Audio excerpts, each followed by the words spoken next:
Bonjour et bienvenue à ce nouveau rendez-vous. Le Conseil scientifique donne son avis. Je me présente Alexandra Garabige, secrétaire générale du Conseil scientifique de la CNSA, la Caisse nationale de solidarité pour l'autonomie. J'ai le plaisir d'animer ce nouveau webinaire dédié aux avis du Conseil scientifique de la CNSA. Aujourd'hui, nous allons nous intéresser à l'attractivité des métiers de l'accompagnement social et médico-social, un sujet auquel le Conseil scientifique a consacré son premier avis, publié fin février à la demande de la direction et du Conseil de la CNSA. Pour le présenter et en débattre, nous avons le plaisir d'accueillir plusieurs membres de ce Conseil scientifique. Myriam Ouenance, qui en est la présidente, vous êtes sociologue et directrice de recherche à l'INSERM. Claude Jandel, le vice-président de ce conseil scientifique, vous êtes professeur des universités, praticien hospitalier en médecine interne et gériatrie au CHU de Montpellier. Jérôme Leu de la DARES, la direction de l'animation, de la recherche, des études et des statistiques du ministère du Travail, où vous êtes chef du département analyse des métiers et emploi des travailleurs handicapés. Et François-Xavier Devetter, vous êtes économiste et professeur à l'Université de Lille. Merci à vous. Sans plus attendre, nous allons aborder le contenu de cet avis qui a été élaboré avec l'ensemble des 23 membres de ce conseil scientifique, tous experts du champ de l'autonomie, avec pour rôle d'éclairer la CNSA sur la bonne mise en œuvre de ces actions. Je vous informe que l'avis est en ligne sur le site de la CNSA, à la rubrique Conseil scientifique. Le lien vous est transmis dans le chat, ainsi que le document en téléchargement. Via le chat, vous pouvez d'ores et déjà également nous transmettre vos questions pour la dernière séquence de ce webinaire, le temps des questions-réponses, en suivant les indications qui vont vous être transmises à l'écran.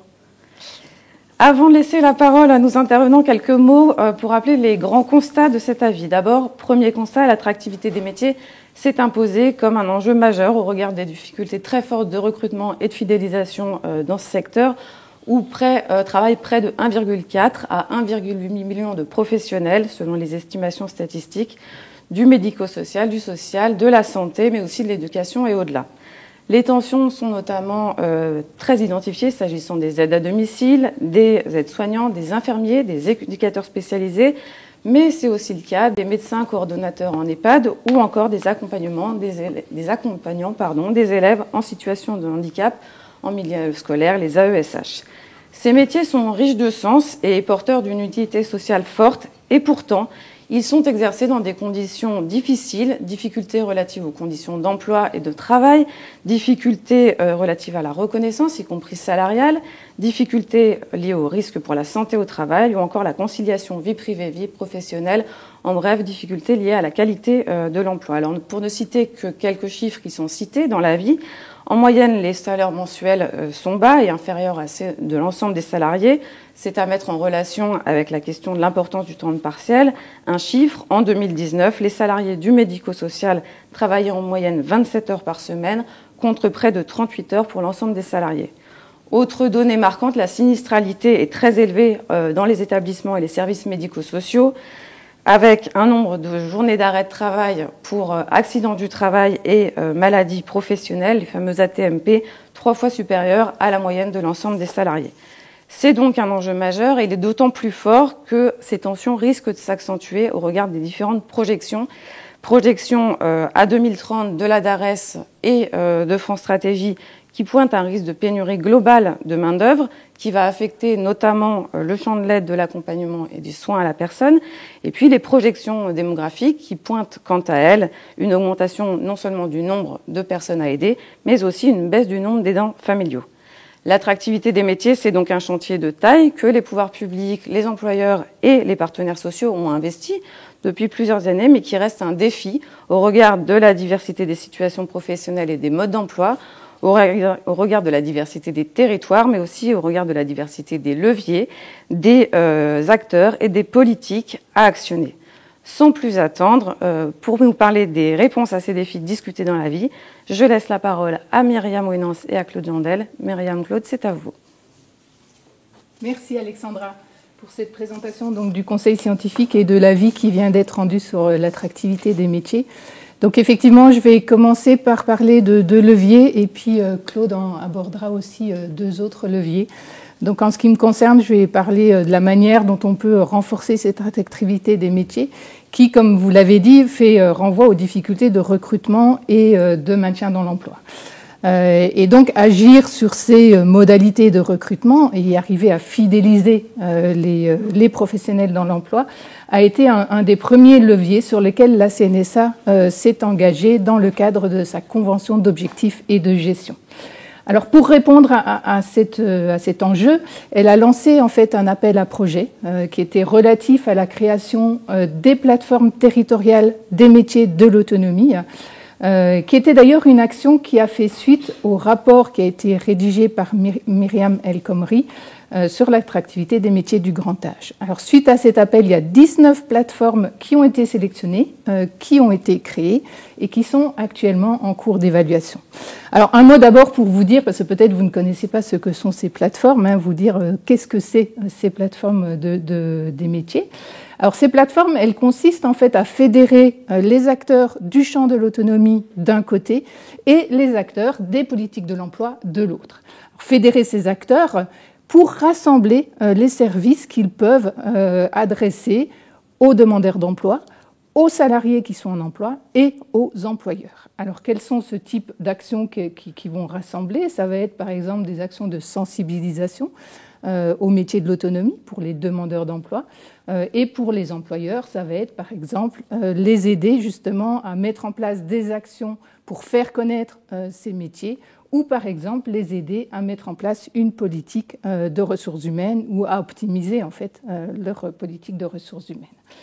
Alors, ces 19 plateformes qui ont été sélectionnées et qui ont été créées, elles ont des formes variées sur des territoires qui sont eux-mêmes variés. Et la CNSA mène actuellement une évaluation de ces plateformes. Alors, le Conseil scientifique, donc, dans son avis, s'est penché sur ces plateformes et sur l'évaluation qui est actuellement en cours. Et il a émis plusieurs observations et je voudrais en citer 5 observations que le Conseil scientifique a pu émettre concernant ces plateformes. Alors, la première, elle concerne le maillage territorial de ces plateformes. Parce que, effectivement, les plateformes qui ont été créées, elles couvrent des territoires très divers. Alors, certaines sont départementales, certaines sont interdépartementales. Et donc là, il s'agit, dans l'évaluation, de se demander quelle est la bonne échelle d'intervention pour ces plateformes. Et de se demander également si l'ensemble du territoire national est couvert. Alors, lié à cette observation aussi se pose la question de la juxtaposition des dispositifs qui ont tendance à s'accumuler et à brouiller le paysage plutôt qu'à le simplifier. Donc là aussi, il y a une question à se poser au niveau de l'évaluation. Une autre question porte sur le modèle de gouvernance de ces plateformes, puisque là aussi, finalement, les modèles mis en place, et là c'était le jeu de l'appel, sont assez variés, mais donc il s'agit de s'intéresser finalement à quel est le bon modèle pour pérenniser ces plateformes, pour s'assurer aussi que les financements vont bien au champ de l'autonomie et pas de manière plus large au service à la personne. Il s'agit aussi de s'intéresser finalement au public cible de ces plateformes, puisqu'actuellement, en fait, les plateformes ciblent essentiellement les jeunes, les demandeurs d'emploi et les bénéficiaires du RSA. Donc là aussi, il semble important finalement d'élargir un petit peu ces publics et surtout de ne pas cloisonner en fait les métiers du social et les métiers du médico-social, ce qu'on a parfois tendance à faire. Une dernière observation sur ces plateformes, c'est la question des organisations du travail, qui est actuellement une mission facultative pour ces plateformes et qui, là aussi, est une mission qui pourrait être renforcée et prise en charge peut-être de manière plus optimale par l'ensemble de ces plateformes. Alors, justement, cette question des organisations du travail est le deuxième levier sur lequel je voudrais insister et qui, lui aussi, relève de la Convention d'objectifs et de gestion de la CNSA. Parce que agir et faire évoluer ces modalités d'organisation du travail est vraiment un levier pour favoriser l'attractivité des métiers du champ de l'autonomie et donc pour améliorer les conditions de travail des professionnels, mais aussi la qualité de l'accompagnement qui est fourni et réalisé par ces professionnels. Alors là aussi, en fait, concernant ces modalités d'organisation du travail, la CNSA a lancé des expérimentations, là aussi, pour arriver à comprendre finalement comment modifier ces organisations, comment les faire évoluer. Et c'est par exemple l'expérimentation qu'on appelle équipe locale autonome et qui concerne là les services à domicile et non encore les établissements. Alors, de nouveau, quel est le principe de base de ces équipes locales autonomes? En fait, c'est des petites équipes, alors qui comprennent entre 5 à 12 aides à domicile, qui sont sectorisées sur une zone géographique. Et ces équipes, en fait, vont développer progressivement un système d'auto-organisation. C'est-à-dire qu'en plus de leurs tâches classiques, entre guillemets, d'accompagnement, donc liées à l'accompagnement des personnes, elles vont progressivement prendre en charge d'autres tâches qui sont des tâches qui actuellement sortent de leur périmètre d'intervention, mais qui néanmoins concernent, par exemple, l'organisation du travail, par exemple, la planification de leurs interventions, l'évaluation des besoins. Donc, c'est des tâches connexes, mais qu'on réintègre véritablement à l'accompagnement. Et en réintégrant en fait ces tâches à l'accompagnement des personnes, ça permet aussi de redonner du sens à ces métiers, de recentrer justement ces métiers sur l'accompagnement des personnes, mais vu de manière globale, et donc de vraiment leur redonner en fait une capacité à organiser aussi leur travail. Alors ces équipes locales autonomes, leur spécificité aussi, c'est qu'elles vont articuler donc autonomie du professionnel et travail en équipe. C'est vraiment les deux aspects qui sont importants. Et donc là aussi, en fait, le Conseil scientifique a souligné l'intérêt de ces expérimentations, tout en pointant l'importance d'évaluer ces dispositifs, notamment d'évaluer la possibilité de transférer en fait ces modèles à d'autres contextes que ceux dans lesquels ils sont actuellement expérimentés, et tester également la possibilité de les généraliser. Parce que ces expérimentations, et après j'en resterai là, si vous avez des questions on pourra y revenir, ne sont pas finalement des recettes miracles, mais vraiment des outils pour arriver à identifier finalement comment transformer ces organisations et redonner du sens à ces métiers. Voilà, donc Claude, je pense que vous allez aborder maintenant un autre levier qui est celui de la formation des professionnels, et puis j'aborderai encore un autre levier.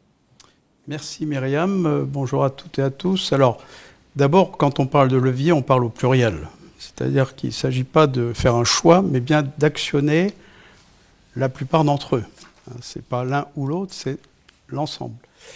Mais peut-être que le levier des leviers, c'est repenser les métiers du care. En fait. Parce que là, on parle des métiers, du soin, qui sont dédiés à des personnes qui ont comme point commun qu'il s'agisse de personnes en situation de handicap ou de personnes âgées dépendantes, particularisme, je dirais, en termes de besoins. Et là, on voit déjà que se profile la notion de parcours, puisqu'il s'agit du domicile comme de l'établissement sanitaire que des établissements médico-sociaux, donc de l'ensemble de la chaîne, hein, là où finalement le bénéficiaire va souvent passer, c'est lui qui suit ce parcours, et on est confronté à une évolution significative du fait, par l'âge d'une part, mais aussi la complexité des situations auxquelles sont confrontés les professionnels. Alors, ont-ils été formés dans leur formation initiale à bon escient? La réponse est non. Clairement, les appareils de formation doivent impérativement, très rapidement, s'adapter à ces nouveaux besoins, qui sont ces besoins complexité, médicaux, psychosociaux, environnementaux. On s'intéresse à la personne dans sa pluralité. Alors, il y a des besoins médicaux, bien évidemment, mais il y a des besoins sociaux, besoins psychologiques, besoins environnementaux, besoins financiers. Donc, ça touche toutes les dimensions. Alors, le care, on le pose souvent au cure, ce n'est pas tout à fait une bonne idée, puisque les deux sont communs. Hein, finalement, la personne peut aussi être confronté à du cure, au sens où pathologie aiguë qui décompense, c'est du cure. Donc, le care, c'est l'accompagnement, c'est le prendre soin, et ça implique une acculturation à la fois relationnelle, hein, puisque ça prend du temps, mais aussi technique, dans toutes les dimensions. Et évitons d'opposer d'ailleurs ces deux mots qui sont techniques et humains, c'est les deux. L'un ne va pas sans l'autre, puisqu'en fait, on doit finalement apporter à la personne les réponses à ses besoins évolutifs, et qui peuvent évoluer même dans une seule journée d'ailleurs. Alors les professionnels concernés, vous l'avez dit Myriam et Alexandra l'a rappelé, les métiers en tension, et ça sera repris tout à l'heure, c'est essentiellement les agents de soins, les aides-soignants, les AMP, les éducateurs spécialisés, les infirmières aussi. Hein. Je ne parlerai pas des médecins coordonnateurs d'EHPAD, c'est un sujet un peu différent. Là, c'est plus un problème de ressources et de formation en termes numériques, si vous voulez, mais de désertification, alors que pour les autres métiers, on est à la fois confronté au problème du vivier, mais aussi à l'attractivité, faire venir vers ces métiers. Et donc, pour cela, il faut repenser le CARE et revoir finalement les modes de formation des professionnels, promouvoir probablement les premières expériences de terrain en allant vers la découverte, c'est-à-dire l'immersion, l'alternance, l'apprentissage, le mentorat, et puis la validation des acquis d'expérience. Elle est indispensable aujourd'hui pour que les personnes qui n'ont pas de diplôme puissent les acquérir par ce canal, sachant qu'aujourd'hui on est plus confronté à un nombre de diplômes trop important. Il faut prendre moins de diplômes, plus de certifications. Et ceci amène à revoir, et j'en reparlerai peut-être tout à l'heure, la question des référentiels métiers, c'est-à-dire de quel métier on parle. Pour rester dans le temps qui m'est donné, un autre levier qui est contingent à celui-là, c'est bien sûr la révision nécessaire du mode de financement, de tarification, et trouver un moyen de donner à la qualité du service rendu sa juste place dans la tarification. Aujourd'hui, la tarification, alors je pense notamment aux EHPAD, est une tarification qui évolue. On va fusionner le soin et la dépendance. Ça, c'est logique. Ça, surtout dans cette approche de renouvellement des maquettes de formation. Et il faut également valoriser le temps, parce qu'en fait, ces métiers, c'est avant tout du temps. Alors, il y a l'effet nombre. Évidemment, il faut trouver le bon ratio, mais aussi la valorisation du temps et du temps d'écoute. On a affaire à des personnes qui, quand on les interroge, je parle des bénéficiaires, attendent surtout de l'écoute. Et puis, il faut pouvoir trouver le moyen de communication le plus idoine, surtout avec l'obtention des consentements. Tout ça prend du temps. Et les personnes ont souvent des troubles neurocognitifs qui font qu'elles n'ont pas la façon la plus simple de s'exprimer. Donc tout ça, ça doit être pris en compte dans la tarification. Voilà, je révoquerai d'autres points tout à l'heure, mais je redonne la parole à Myriam pour les autres leviers. Oui, parce que effectivement, donc Claude l'a évoqué dans son propos, le CARE, c'est l'articulation entre des aides humaines et des aides techniques. Et c'est vrai que cette question des aides techniques et plus largement des environnements de travail, c'est aussi un point sur lequel le Conseil scientifique s'est penché, parce que la CNSA a depuis longtemps une action de promotion et d'accès aux aides techniques, mais c'est vrai qu'elle est très orientée plutôt vers les usagers. Les usagers ici étaient entendus comme les personnes en situation de handicap ou les personnes âgées.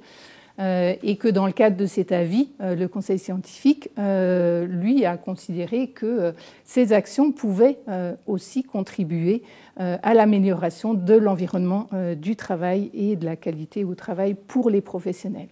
Parce qu'effectivement, on en est tous conscients, avoir un environnement de travail qui soit agréable et dans lequel on a des outils, eh ben, ça améliore considérablement notre confort au travail. Alors concernant cette question du bâti et des aides techniques et aussi des aides numériques, il y a peut-être plusieurs points à soulever. Le premier, c'est que c'est un peu une spécificité du champ de l'autonomie, c'est qu'en fait l'environnement de travail des professionnels est aussi le lieu de vie, souvent, des bénéficiaires, que ce soit le domicile ou les établissements. Autre spécificité aussi, c'est peut-être sur l'impact sur les représentations. C'est-à-dire qu'il y a un certain nombre d'enquêtes qui ont montré que l'environnement dans lequel se trouve la personne va avoir un impact sur la représentation qu'on en a et donc sur la manière dont on va traiter ces personnes. Pour le dire plus simplement, finalement, plus la personne est dans un environnement médicalisé, plus on aura une représentation de cette personne comme étant dépendante. Alors, comment est-ce qu'après la CNSA et quels sont les leviers pour améliorer l'environnement du travail? D'abord, il y a des leviers sur le bâti. La CNSA a mis en place le laboratoire des solutions de demain pour réfléchir justement à l'évolution des structures médico-sociales. Et dans cette évolution, donc il faut faire attention en fait au fait que cette amélioration des structures et des aides techniques prennent en compte les besoins des personnes. Donc en fait, c'est ce que j'ai dit tout à l'heure, c'est la spécificité du champ de l'autonomie, c'est que cette évolution doit prendre en compte à la fois les professionnels et les besoins des personnes.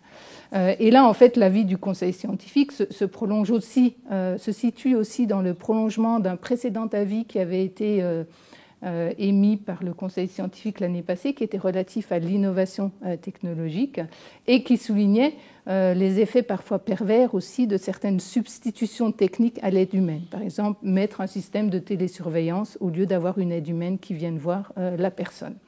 Donc ça, il faut faire attention à ne pas substituer en fait simplement l'aide humaine par de la technique, mais à réfléchir justement à ce que Claude disait tout à l'heure, c'est comment cette substitution va transformer la relation de care, va transformer le care qui est apporté à la personne.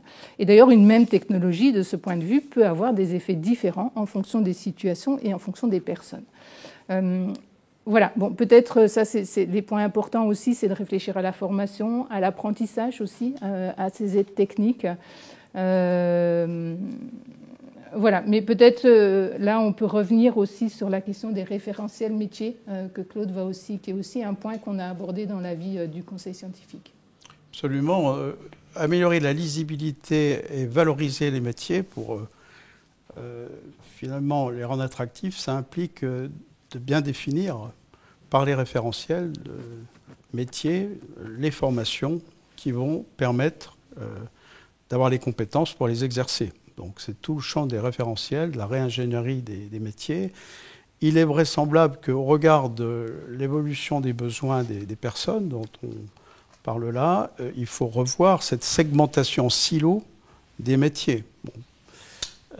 Je cite souvent le terme d'aide-soignant, parce que aide-soignant voudrait dire que c'est un métier qui aide aux soins. Mais non, c'est un soignant. L'aide-soignant est un soignant. Donc le terme d'aide-soignant, vous voyez, n'est peut-être plus adapté à la situation aujourd'hui. Et donc il faut revoir, c'est un travail de reconstruction, probablement des passerelles de tâches. Hein, donc on parle de délégation de tâches, de transfert de tâches, mais au-delà de cela, c'est une révision du référentiel qu'il faut envisager. Ça permettrait d'ailleurs peut-être de réduire le nombre de métiers, parce qu'il y a un nombre de métiers conséquent et complexe, finalement, qui rend un peu illisible, finalement, pour une personne qui s'interroge sur le métier qu'elle veut exercer. Puis quand elle voit le nombre de métiers, elle s'interroge sur en quoi ils se distinguent. Finalement, il n'y a pas autant de différence que de nombre. Ça sera la première chose. La deuxième chose, c'est qu'il faut fluidifier les parcours professionnels. C'est-à-dire permettre à tout un chacun de pouvoir embrasser le métier qu'elle souhaite dans son parcours. Or, aujourd'hui, cette fluidité n'est pas acquise. Alors, il y a la gestion des emplois, gestion prévisionnelle des emplois et des compétences, il y a la gestion des emplois et des parcours professionnels maintenant. Il faut qu'on adapte effectivement les réglementations à faire en sorte que tous puissent envisager de changer de métier au cours de leur exercice qui dure parfois des années. Une aide-soignante peut devenir infirmière, etc. Et ça m'amène à évoquer l'encadrement, parce que pour que ça fonctionne bien, il faut quand même un cadre dans un établissement, mais aussi dans un service. Il faut que le cadre, c'est-à-dire l'encadrant, lui-même soit acculturé aux mêmes dimensions que celui qui l'encadre. Donc il y a un travail aussi au niveau des formations des métiers, alors plutôt de la masterisation, là, pour que les encadrants soient nourris des mêmes référentiels, en tout cas des mêmes concepts. Puisque j'ai toujours la parole, un mot sur la sinistralité quand même, parce que un des éléments explicatifs également, c'est, vous l'avez dit Alexandra, c'est le taux d'accident de travail de maladie professionnelle. Je dirais simplement, pour être bref, que la certification périodique qui maintenant va s'imposer à tous les métiers ou presque comporte parmi ces 4 axes un axe qui concerne justement le fait que tout professionnel doit s'intéresser à son état de santé. Et donc, il faut, et là, j'ai peut-être pas le temps de développer, mais il faut qu'on mette en place toutes les conditions d'un suivi en santé des professionnels qui exercent des métiers difficiles. Il y a toute la question de la manutention, des transferts, des TMS, etc. Tous ces éléments-là doivent justifier, en tout cas, un œil aiguisé sur le suivi médical de ces professionnels. Merci Myriam, merci Claude pour ces deux interventions et c'est très intéressante. On va se tourner maintenant vers Jérôme Leu qui va nous parler de la question de la mesure de l'attractivité des métiers de l'autonomie. Merci Alexandra.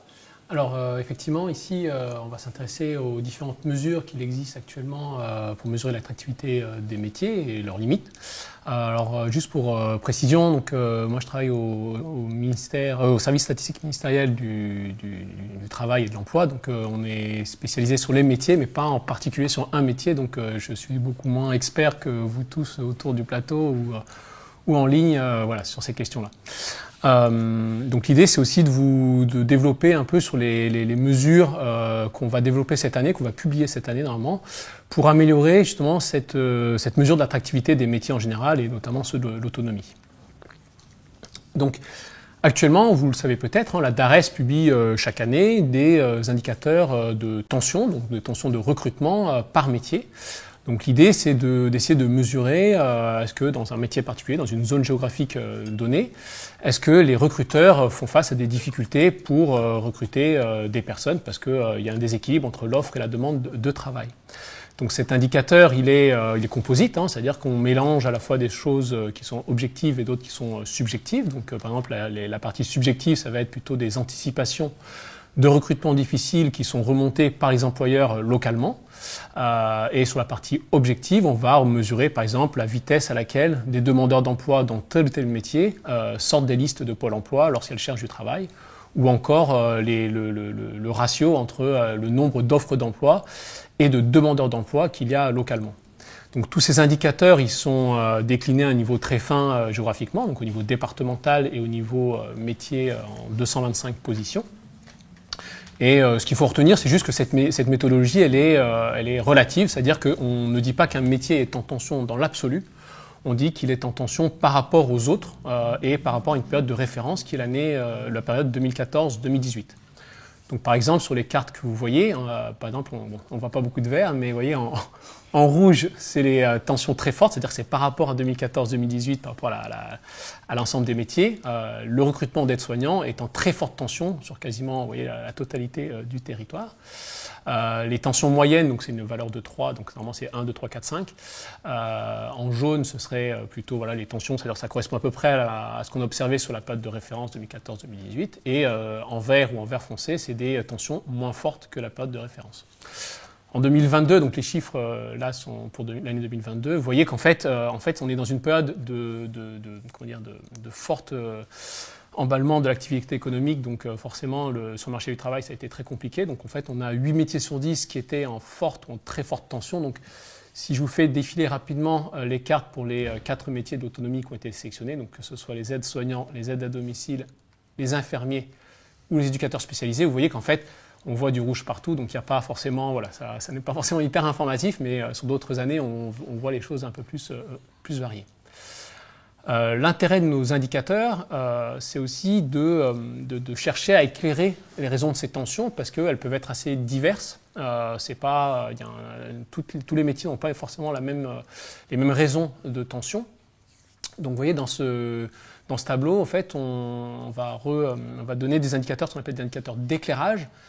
C'est-à-dire que c'est des indicateurs qui ne vont pas déterminer si un métier est en tension ou non, mais c'est juste pour essayer de comprendre pourquoi il peut être en tension. Donc la méthodologie est un peu la même, c'est-à-dire qu'on a une période de référence et on regarde si sur différents aspects on est par rapport à la période de référence, on est plus fortement ou moins fortement tendu. Donc par exemple, sur la colonne intensité des embauches, on constate que finalement Les indicateurs d'embauche n'indiquent pas sur la période 2022, en tout cas en 2022, un emballement des embauches par rapport à la période 2014-2018, mais c'est plutôt que lorsque les employeurs ont cherché à recruter, ils ont eu des gros problèmes pour avoir une main-d'œuvre disponible. Donc vous voyez, par exemple, la colonne suivante sur le manque de main-d'œuvre disponible, donc on est en tension très forte. Vous voyez que sur les aides-soignants et les infirmiers, on a en fait un vivier de main-d'œuvre, de la main-d'œuvre disponible qui est très très limité. C'est également le cas pour les aides à domicile, les éducateurs spécialisés. On est en tension forte, donc en niveau 4, en orange.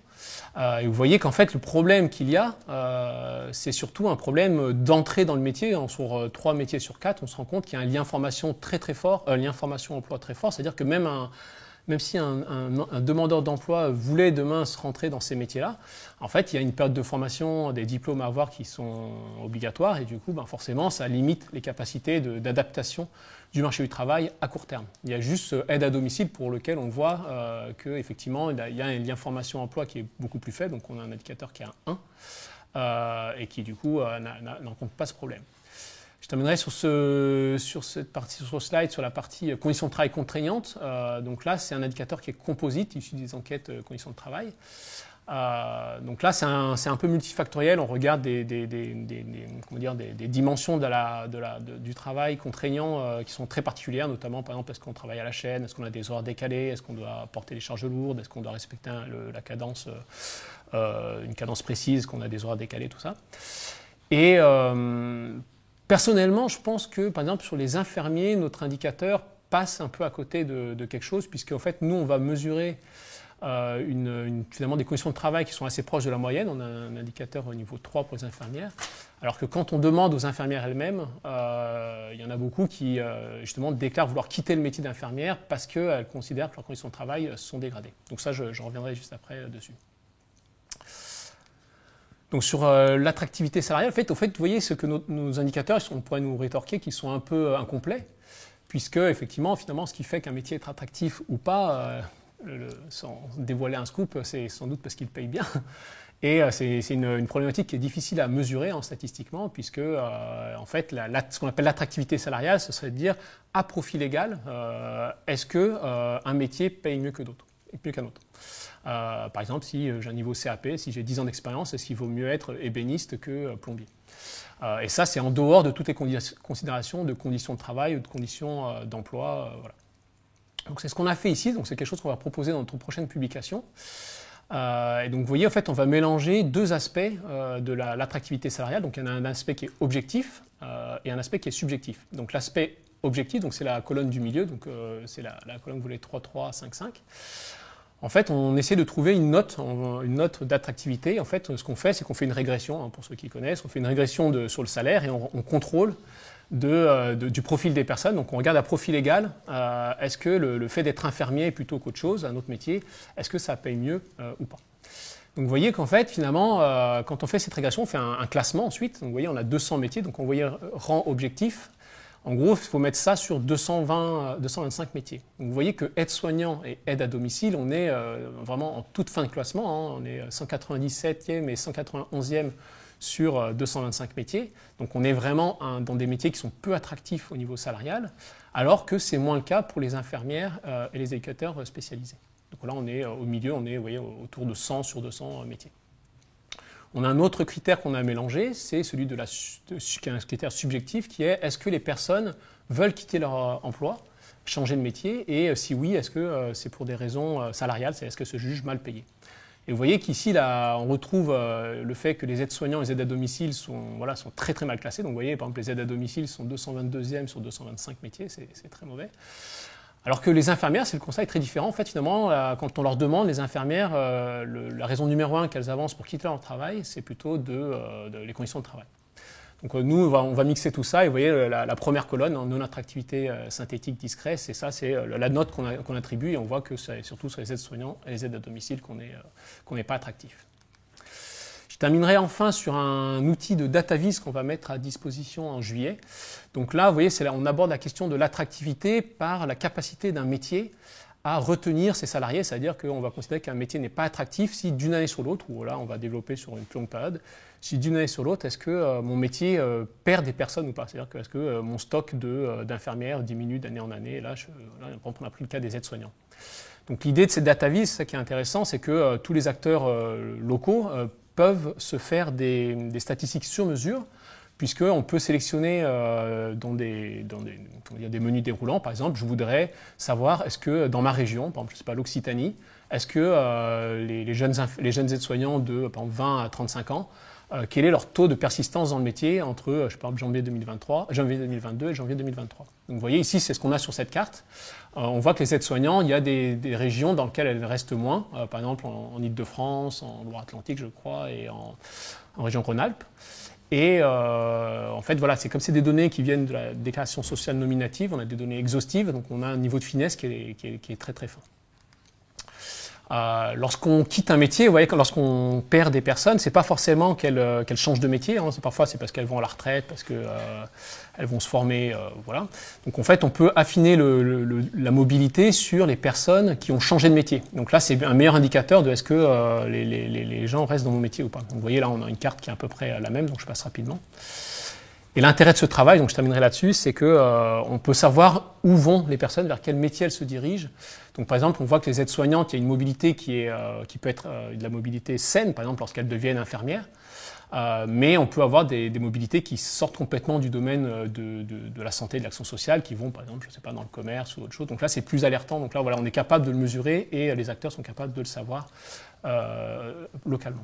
Je termine enfin sur ça, c'est juste la question qu'évoquait Claude sur les viviers de main-d'œuvre. Donc ça, c'est aussi intéressant. C'est là, on se pose la question inverse, c'est quand je prends les aides-soignantes en janvier 2023, j'aimerais savoir, celles qui viennent d'un autre métier, quel est le vivier de main-d'œuvre, quels sont les métiers qui finalement sont proches de mon métier d'aide-soignant. Ça peut être infirmière, ça peut être éducateur spécialisé, et ça peut être une manière d'identifier, par exemple, les viviers de main-d'œuvre, vers quel métier je peux encourager les mobilités vers mon métier en tension localement. Donc vous voyez, par exemple, ici, bon, c'est assez connu, on voit que c'est beaucoup d'agents de services hospitaliers qui deviennent aides-soignants d'une année sur l'autre.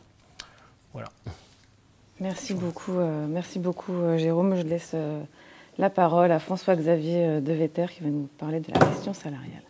Merci beaucoup. Merci pour tous les éléments qui ont été présentés. Effectivement, moi, je vais essayer de donner un focus un peu plus précis sur les questions salariales ou revenir sur les enjeux vraiment salariaux, parce que ce sont des métiers pour lesquels, Jérôme l'a dit avant, le problème de l'attractivité en termes de rémunération est extrêmement important, problématique. Alors, ce manque d'attractivité sur les rémunérations, quelque part, on peut déjà le voir sous deux angles. D'abord, un problème d'attractivité en quelque sorte ou de faiblesse des rémunérations relatifs, c'est-à-dire par rapport à d'autres métiers, de qualification équivalente, par rapport à d'autres métiers de conditions de travail relativement proches. Ce sont des ensembles dans lesquels les salariés s'estiment globalement mal ou moins bien traités. Typiquement, pour donner un chiffre, promis, j'en donnerai pas beaucoup, mais les aides à domicile sont 21% à s'estimer très mal payées dans l'enquête conditions de travail, alors que cette moyenne est de 8% pour l'ensemble des autres ouvriers ou employés. Donc on est dans un métier où le sentiment d'être mal payé est particulièrement fort. Donc il y a une sous-rémunération relative. Et à côté de cette sous-rémunération relative, il y a une faiblesse des rémunérations plutôt d'ordre absolu. Ce sont des métiers où on est proche, voire en dessous du seuil de pauvreté dans un certain nombre de cas. Toujours pour rester sur les aides à domicile, c'est 50% d'entre elles qui, selon l'enquête emploi 2022, sont en dessous de 1 000 € de rémunération mensuelle et pratiquement les 3/4 en dessous de 1 300 €, c'est-à-dire un SMIC à temps plein. Donc les rémunérations sont faibles par rapport aux autres et faibles dans l'absolu. Alors, cette faiblesse des salaires, ce constat, il est largement partagé et il est connu depuis bien longtemps. Des rapports, on en a beaucoup, on en a depuis la fin des années 90 qui pointent ces difficultés-là, qui pointent ces difficultés aussi de conditions de travail, etc. On ne peut pas dire que rien n'a été fait, loin de là, au contraire, des efforts conséquents en termes de finances publiques notamment, des efforts aussi portés par la CNSA ont été faits pour reconnaître, pour tenter de reconnaître davantage ces métiers, mais pour autant on en reste à des situations extrêmement délicates. Alors comment expliquer cette faible reconnaissance salariale alors même que de manière à peu près unanime on les juge essentiels, fondamentaux, etc. etc. On peut le regarder sous 3 angles, et c'est les 3 angles que je vais essayer de détailler un tout petit peu. Un angle porté par les salariés eux-mêmes, le regard qu'on peut en avoir ou la situation qui est propre aux employeurs, et puis enfin je terminerai par un aspect plutôt lié aux finances publiques.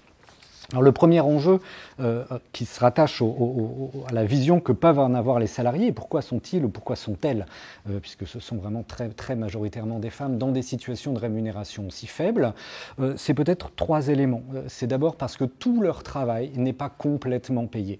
Et c'est probablement une des pistes à laquelle on doit réfléchir. C'est-à-dire que il y a eu des progrès depuis une vingtaine d'années sur la prise en compte des temps de déplacement, notamment dans l'aide à domicile, mais on reste quand même sur des temps partiels, alors même que les journées de travail sont parfois longues. On a donc un travail qui est fragmenté, on commence tôt, on termine tard, et pourtant le nombre d'heures sur la fiche de paie, lui, n'est pas forcément à la hauteur de cet investissement, de cette quantité de temps consommé. Encore pour donner un chiffre, à peu près 65 à 70% d'une journée d'une aide à domicile est considérée par des heures de travail rémunérées. Ce même calcul pour les autres salariés, c'est proche de 85%. Donc pour le dire autrement, il y a 15 à 20 points qui manquent. 15 à un quart en quelque sorte, un cinquième à un quart de la journée des aides à domicile qui de fait n'est pas directement payée. Reconnaître tout le temps de travail, mais aussi reconnaître l'entièreté, et ça a été abordé tout à l'heure, l'entièreté des compétences, des savoirs, des savoir-être, des savoir-faire qui sont mobilisés. Les métiers d'aide à domicile, d'aide médico-psychologique, d'ASH, d'agents de service hospitalier, souvent demandent des tâches complexes, demandent des compétences multiples qui ne sont pas forcément reconnues, là encore, sur la fiche de paie. Alors, pareil, il y a des progrès qui ont été faits, il y a des diplômes qui ont été créés, il y a des conventions collectives qui reconnaissent des éléments, mais on reste encore loin de la reconnaissance pleine et entière des compétences qui sont mobilisées ici. Et puis c'est enfin reconnaître pleinement la pénibilité. Là aussi, Claude, vous l'avez évoqué tout à l'heure à travers la sinistralité. C'est des métiers qui usent. Cette usure, il s'agit d'en tenir compte, et d'en tenir compte dans le volume de travail qui est demandé, et du coup dans la reconnaissance de ce travail et dans le paiement, dans les salaires qui en découlent. Également à travers les temps collectifs nécessaires. On l'a évoqué dans les nouvelles organisations du travail dans l'aide à domicile, mais ça peut se retrouver dans d'autres métiers.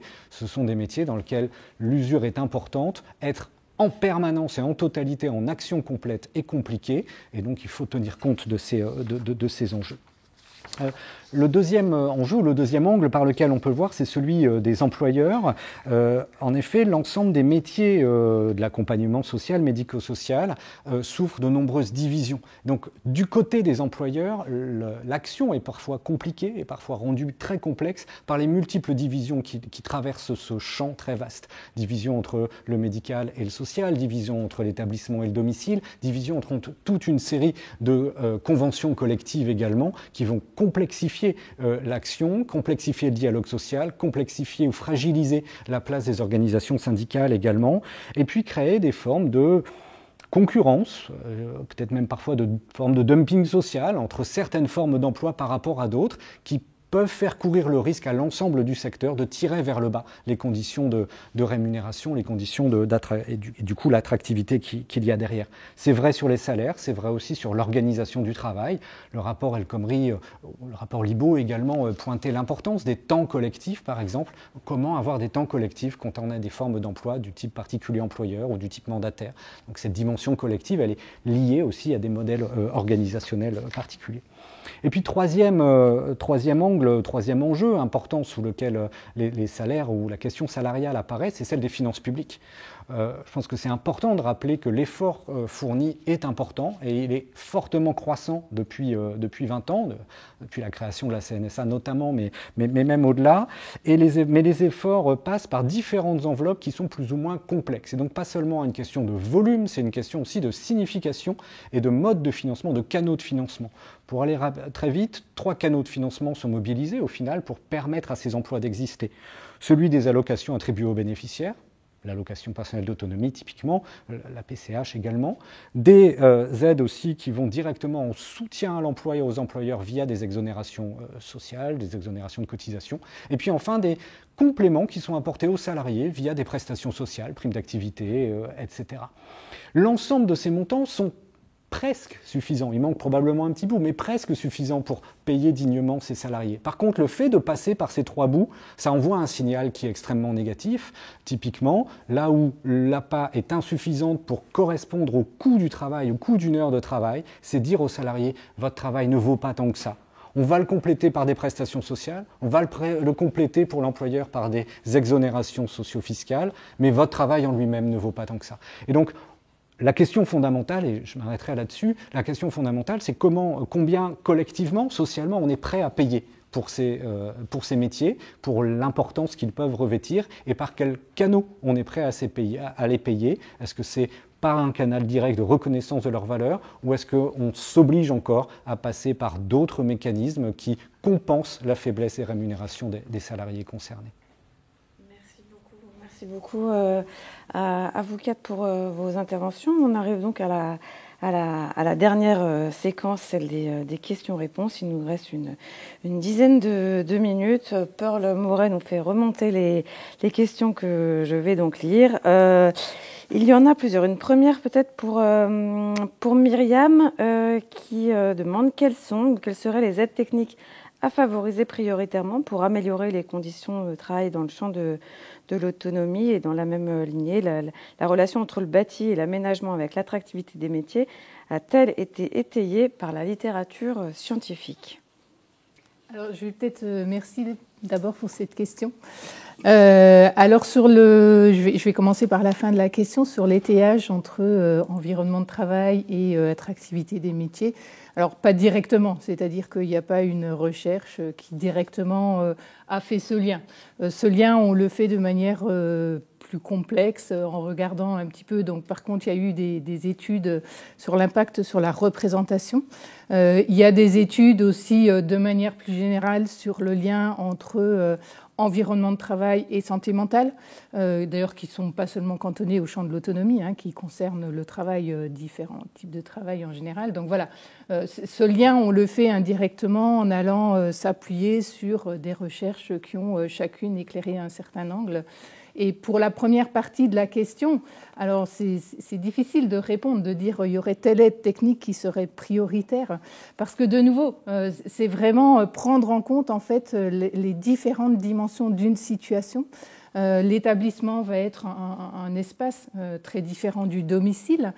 Si on prend un exemple, alors qui est l'exemple typique, mais qui revient toujours et qui a peut-être aussi cet intérêt-là, c'est l'exemple du lève-personne, qui dans un endroit peut être une amélioration, tant pour le travailleur que pour le bénéficiaire, et qui dans d'autres endroits peut être compliqué à gérer pour différentes raisons. Là, je pense notamment à une maman qui est une maman d'un jeune enfant polyhandicapé et qui m'expliquait qu'il était important pour elle de porter son enfant parce que c'était une première manière pour elle de percevoir et d'évaluer l'état de santé de son enfant et que c'était une des raisons pour lesquelles elle ne passait pas au lève-personne. Donc voilà, tout ça pour dire que voilà, on ne peut pas dire c'est telle aide technique qui serait prioritaire. Je pense qu'il faut vraiment prendre en compte la totalité des dimensions qui font une situation. Merci. Vous remettez en un mot éclate, équipe locale d'amélioration des aides techniques, expérimentation, résultats quand même satisfaisants, donc à ne pas laisser de côté. 2, place des ergothérapeutes dans les établissements, fondamentale. Donc il faut créer des fonctions d'ergothérapie dans les établissements pour les résidents, mais aussi pour les professionnels. Claude, une question vous a été posée au cours de votre intervention en tous les cas. Comment repenser les noms et les frontières entre les métiers de l'autonomie au regard du fait, vous avez dit qu'ils étaient trop nombreux, voilà une question qui vous est posée. Il faut partir des besoins, c'est-à-dire ça amène à se reposer la question des profils de soins avec un S majuscule, c'est-à-dire prendre soin. Et puis, faire cette démarche à l'envers et non pas comme on a tendance à le faire. C'est une démarche en parcours. On s'intéresse déjà à la personne et à ses besoins qu'il faut évaluer. Et on en déduit les réponses à apporter. Et les métiers doivent s'implémenter, et les compétences des métiers, en fonction de ces besoins. Et ça doit permettre de revoir un peu l'architecture des métiers. Merci. On a une grosse série de questions autour de la question salariale, que ce soit pour Jérôme ou François-Xavier de Vetter. Je vais les dire un petit peu en même temps. Alors, comment sortir les aides-soignantes de la pauvreté? Comment expliquer que certaines régions fidélisent plus ou moins les aides-soignantes ou certains métiers, donc une entrée plus territoriale de la question de l'attractivité, peut-être aussi des écarts de salaire, et comment avancer dans la reconnaissance de la pénibilité et des tâches invisibles dans le métier d'aide-soignante. Je vous laisse... Commence. Vous compléterez si besoin. Sur les trois, alors sur sortir ces métiers de la pauvreté, c'est d'abord repenser le temps de travail. Un salaire faible, c'est la conjonction d'un salaire horaire faible et d'une durée de travail payée limitée. C'est sur ces deux points qu'il faut agir. C'est donc l'augmentation du salaire horaire, ça c'est une chose, avec par contre toutes les difficultés qu'il peut y avoir derrière les effets, notamment des cotisations sociales qui vont avoir un effet démultiplié, etc. Donc il faut assumer qu'il y ait un coût supplémentaire, mais plus encore, c'est remettre en cause ce temps partiel. On est sur des métiers payés à temps partiel, mais dont l'emprise à la fois sur la journée et sur la vie est à temps plein. La sinistralité, qu'est-ce qu'elle nous dit? Elle nous dit, et l'usure des salariés nous disent quoi? Elles nous disent que la consommation de matière, de ressources humaines, elle est pleine. Donc, quand on est 26, 27, 28 heures aide à domicile, aide-soignante, on a un métier plein. Et donc, il nous manque, par rapport aux 35 heures de la durée légale, 7 heures, c'est-à-dire un quart de rémunération que l'on ne compte pas et qui pourtant est absolument nécessaire. Donc, c'est ces mécanismes-là premiers qui jouent sur la reconnaissance la possibilité d'augmenter les rémunérations et de sortir de la pauvreté. Sur la dimension régionale, effectivement, il y a des écarts qui sont assez importants parce qu'une grosse partie de ces métiers relève de régulation départementale. C'est particulièrement vrai pour l'aide à domicile, mais c'est vrai pour d'autres également. Les conseils départementaux, par leurs mécanismes de fixation de l'APA, de répartition, d'autorisation, de tarification, etc., on ne va pas rentrer plus dans les détails ici, mais vont encourager certains opérateurs plutôt que d'autres, vont encourager des niveaux de qualification plutôt que d'autres, vont favoriser des tarifs plus élevés qui permettront de prendre en compte des temps de travail plus longs que d'autres, etc. Et donc effectivement, on a des différences qui peuvent être parfois importantes, qui sont bien plus importantes que celles qui sont liées aux différences de niveau de vie de l'Île-de-France par rapport au reste, par exemple. Je vais prendre un exemple qui, dans l'aide à domicile, est aujourd'hui bien connu. On a un département dans lequel la rémunération moyenne des aides à domicile est 20 à 30% supérieure à celle des autres. Ce sont les Landes. Pourquoi? Parce qu'on a un secteur public qui est particulièrement important et qui valorise des temps de travail, pas forcément des salaires horaires beaucoup plus élevés, mais des temps de travail plus élevés. Là où ailleurs, une aide à domicile fait 26-27 heures, dans ce département, elle en fait 30-31 pour une quantité de travail qui est souvent assez proche, mais qui permet un travail peut-être de meilleure qualité, mais surtout une rémunération mensuelle ou annuelle de plus grande importance. La dernière question, c'était, je crois, sur les pénibilités. Les pénibilités, la reconnaissance des pénibilités et du travail invisible, des tâches invisibles. Si je peux prendre 2 minutes là-dessus, je voudrais faire référence à une étude qu'a faite France Stratégie il y a quelques années sur essayer de faire apparaître les compétences transverses. Et on pourrait l'appliquer aux pénibilités, je pense, à peu près de la même manière. Quelles sont les compétences transverses, informelles, les soft skills parfois, qu'on dit de cette manière-là, mobilisées dans différents métiers? Pour faire apparaître cette question, ils se sont saisis de l'enquête conditions de travail, très très belle enquête de la DARES, dans laquelle on peut, à partir d'un certain nombre de questions, poser aux salariés, révéler ce qu'elles font, ce qu'ils font dans le concret de leur travail. Et l'idée qu'il y avait derrière, c'est d'isoler un certain nombre de compétences qui se cachent derrière des réponses de ce type-là. Par exemple, gérer des personnes en détresse, devoir prendre des initiatives, des choses de cet ordre-là, devoir mettre en place, utiliser des outils informatiques, des choses de cet ordre-là. Il y en avait 10 qui étaient identifiés. Et l'idée était que les aides à domicile seront les premières qu'on va faire sortir dans des compétences transverses qui existent et que l'on ne croyait ne pas voir, mais que l'on va voir par cette manière-là.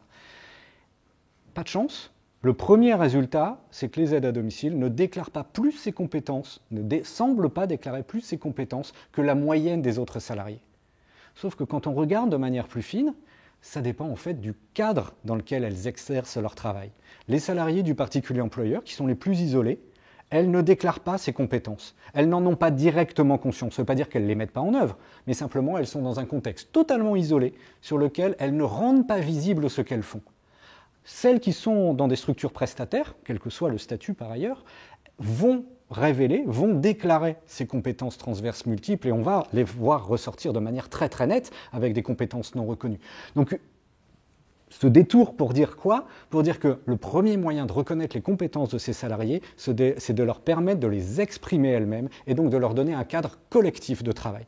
Avoir des temps de discussion, des temps d'analyse des pratiques, des temps d'expression où leurs propres compétences s'échangent, se mutualisent et se développent.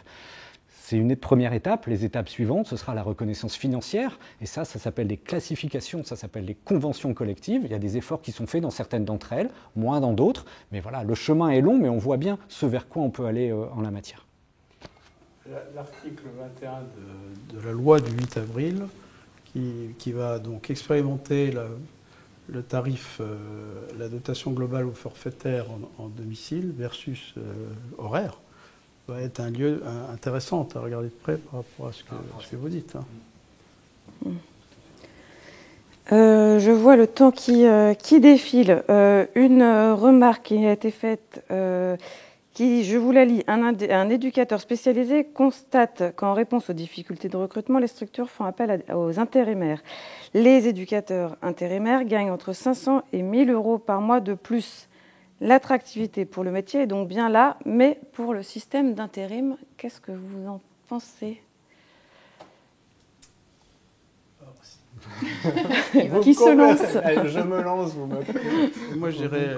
On a un temps très réduit. Très réduit. Ça montre bien que quand on est face à un besoin, on doit payer pour. Donc l'effort collectif, on est prêt à le mettre quand on est dos au mur. Simplement qu'on ne le met et on ne le fait que quand on est dos au mur. C'est-à-dire, il manque quelqu'un. Et il faut quelqu'un pour prendre en charge les personnes aidées, les bénéficiaires derrière. Et donc si on anticipait un petit peu et qu'on rémunérait probablement mieux ceux qui étaient là de manière plus durable, on n'aurait probablement pas besoin à ce coût de l'intérim et ce serait donc à la fois plus durable et aussi plus soutenable pour les finances publiques à terme. Pour compléter, j'ose le dire quand même, revoir aussi certains ratios au regard de la prise en soin et de la lourdeur de la prise en soin, je pense aux aides-soignants notamment.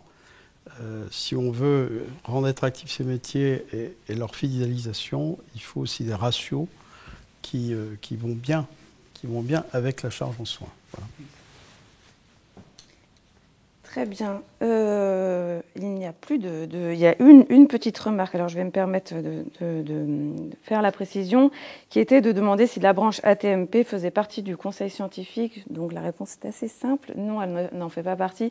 Le conseil scientifique est composé de 23 membres, des membres dits de droit, représentants de ministères, sociétés savantes, structures de recherche, etc. Et puis, une autre partie de membres nommés par arrêté des ministres. Vous pouvez trouver l'ensemble de la liste des membres du conseil scientifique sur le site de la CNSA, rubrique conseil scientifique.